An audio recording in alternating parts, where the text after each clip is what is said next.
O Cafezinho.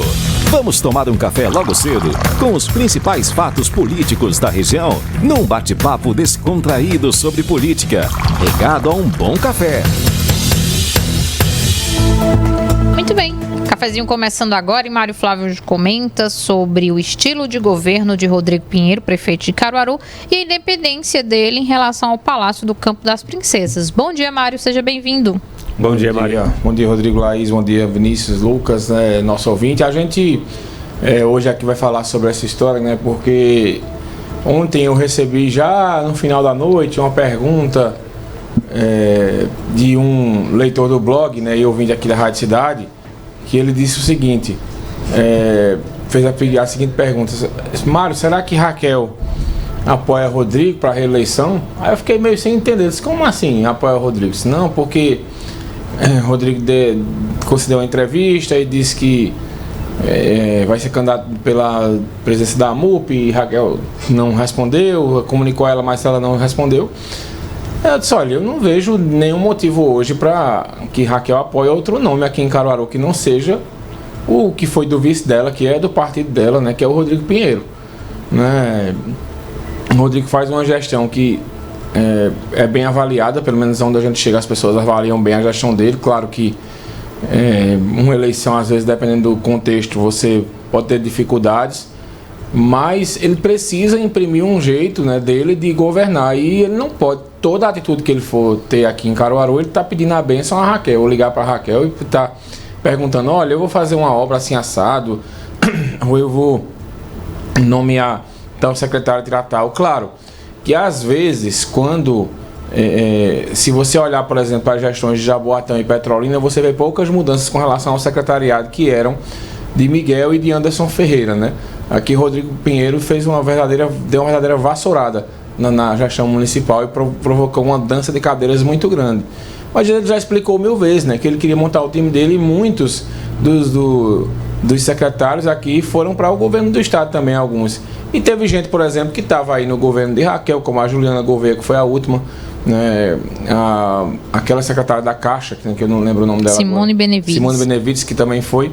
Eu aposto que Raquel não ligou para Rodrigo Pinheiro para perguntar a ele, olha, eu posso tirar fulano Beltrano daí? Não, ela convocou os dois, só estou citando esse exemplo aí, né? Então eu acho que cada um deve procurar, né, o melhor para a gestão e acreditar nas pessoas que eles acham que podem contribuir. E tanto o Raquel quanto o Rodrigo fazem isso. Então eu acho que as pessoas confundem, ou talvez esperassem que o Rodrigo Pinheiro fosse ser um prefeito que não desse um passo sem ouvir, né, a opinião de Raquel. E ele precisa, como eu disse, dar uma cara dele à gestão. E esse ano de 2023 será o ano para que isso possa acontecer. Já que o prefeito, né, o ano passado ainda pegou muito do que era de Raquel, porque Raquel saiu da gestão em abril e aí já estava mais ou menos o ano todo amarrado em várias situações, né? Agora não, né? Esse ano não, o prefeito inicia o ano e aí ele vai ter um planejamento mesmo dele, ele vai ter uma questão que envolva uma gestão que seja a cara dele. E por isso que eu acho que as pessoas não podem confundir a gestão de Rodrigo com uma espécie de traição a Raquel. Uhum. Acho que uma coisa não tem nada a ver com a outra. E hoje eu não vejo nenhum motivo para ela, de repente, apresentar um novo candidato ou candidato aqui para bater de frente com o Rodrigo. Não, acho que seria um erro, porque colocaria em risco a principal prefeitura que o PSDB governa hoje no estado, que é a prefeitura de Caruaru, né? Aliás, eu acho que é a única. Acho que não me lembro de outra prefeitura. Vertentes. É Romero, né? Não, é mais, pronto, 2 prefeituras. Então eu acredito que vai ter uma migração de prefeitos para o PSDB, né, no ano que vem, que é ano da eleição. E isso é normal, porque quem está no poder geralmente atrai muito, né, tem um chamado efeito de gravidade da política, que atrai muitas pessoas, e vai ter um aumento significativo. A gente viu isso com os vereadores aqui, né? A gente viu isso com os vereadores aqui, né? Ainda hoje o PSDB é mal bancado aqui na Câmara de Caruaru, né? E aí o ano que vem provavelmente deve acontecer isso de novo, né? Deve haver uma dança das cadeiras, porque o PSDB ele tem uma federação aí com o Cidadania. Então hoje já é uma unidade muito grande, que juntou aí as bancadas, né, do PSDB com o Cidadania, e aí já é a mal bancada. E a dúvida é se vai todo mundo para aquele famoso chapão, né, como aconteceu com os vereadores em 2020, né, que o Chapão acabou aí tendo só vereadores que estavam atuando, eram 11 aliás, e acabaram eles não... 11 não, né, eram 18 eu acho, 17, alguma coisa assim, que eram todos do PSDB e acabaram só 7 se reelegendo. Então acho que isso vai acontecer de novo, mas o Rodrigo Pinheiro vai tendo a oportunidade de sim dar uma cara dele à gestão e para isso ele tem que ter um pouco de liberdade e um pouco de independência com relação ao Palácio. Na hora da eleição é outra coisa, na hora da eleição, a eleição da MUP é muito barulho, acho para pouca assim, representatividade, sabe, Laís? Eu não vejo essa MUP com tanta importância como as pessoas estão dando, não. Agora, claro, do ponto de vista simbólico, é importante demais que se Rodrigo Pinheiro for eleito, para aquela história do equilíbrio de forças que eu falei outro dia aqui, né? O governo do estado no Agreste, a Assembleia, com a presença do Álvaro Porto, um politicamente do Agreste. Ontem o prefeito de São Caetano foi eleito, né, presidente do CONIAP, né, um consórcio, e agora se o Rodrigo conseguir também essa eleição da MUP, seria muitas forças do Agreste, né? Inclusive o ex-presidente do CONIAP deve ser o vice de Rodrigo nessa chapa da MUP, né? Pois é, então as forças estão se reequilibrando muito para o interior, isso é interessante, né, para que as discussões elas passem mais pelo interior e também elas tenham, né, um viés que descentralize tudo na Rádio Cidade. Tudo na região metropolitana, né? Porque a gente viu ontem o caos que foi com a chuva e as pessoas tendo que se deslocar para lá para resolver problemas que muitas vezes poderiam resolver aqui na nossa região ou no interior do estado. Mário, vamos registrar aqui também, né, a morte do ex-deputado estadual Ricardo Costa, aos 71 anos, né, que lutava contra um câncer e morreu na manhã de hoje. Ainda não tem informações sobre velório nem sepultamento, mas a gente traz ao longo da programação aqui. Lamentável, Laís, uma pessoa super do bem, entendeu? Disputou também a prefeitura, né, de Olinda.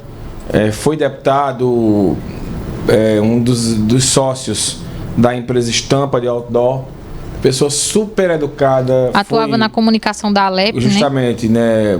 Coordenador de comunicação da Assembleia Legislativa, mas um cara super do bem, super tranquilo, Ricardo Costa. A gente lamenta aqui que é uma figura que também teve o olhar voltado para o interior, né? As rádios do interior foram contempladas aí com a gestão dele lá com relação à mídia, né? Mas é uma figura que a gente tem que lamentar mesmo, né? Uma figura super do bem. Eu lamento muito a morte do Ricardo Costa, porque é um cara que vai deixar um legado aí, tanto na questão da política quanto da comunicação, né? Uma figura super tranquila, como eu disse, uma figura super do bem, e daquelas figuras que sempre buscavam pacificar a questão da política, não entrava em polêmica, né? Não evitava esse tipo de coisa, e a gente lamenta aqui a morte do Ricardo Costa, que era uma figura bastante emblemática e tranquila, e também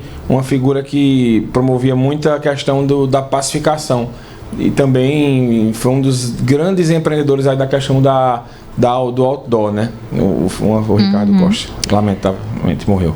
Mário, a gente fala mais de política no Manhã Cidade, né? A partir das 10 horas. Isso mesmo, Laís. Eu estou indo daqui a pouco para o evento da Prefeitura de Caruaru, né? Vamos acompanhar em loco. Às 9, né? Isso, às 9 da manhã, né? A gente vai ter esse evento lá, que é uma novidade, aí lá na Unassal, né? Que vai acontecer. Deixa eu só achar aqui Tem aqui, ó. A prefeitura vai apresentar o calendário de eventos. E o site Conheça Caruaru. Então a gente vai lá dar uma prestigiada e eu vou fazer minha participação lá, né, do evento. Né?